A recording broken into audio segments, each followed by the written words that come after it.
Warahmatullahi wabarakatuh. Wilujeng enjing kanggo pamiarsa sadayana simkuring Wahinul Alim sareng Yaina Nurul Sauri dina waktos ieu bade ngadugikeun sawatara warta anu kantos kajantenan dina saminggon kapengker ieu.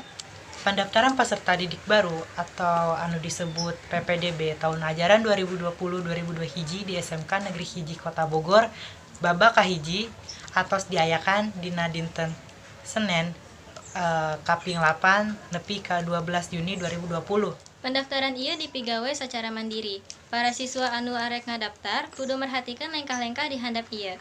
Kahiji, siswa nyieun atawa menta formulir pendaftaran ka sakolah kawit.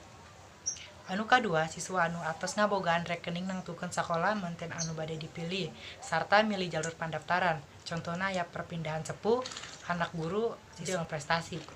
Katilu, pamariksaan kelengkapan dokumen-dokumen pasaratan. Bewara kenging panerimaan engkena bade disalabarkeun dina kaping 22 Juni 2020. Kanggo para pendaftar anu keur neangan informasi resmi PPDB tiasa ditingali di website resmi Disdik Jabar anu aya di handap ieu.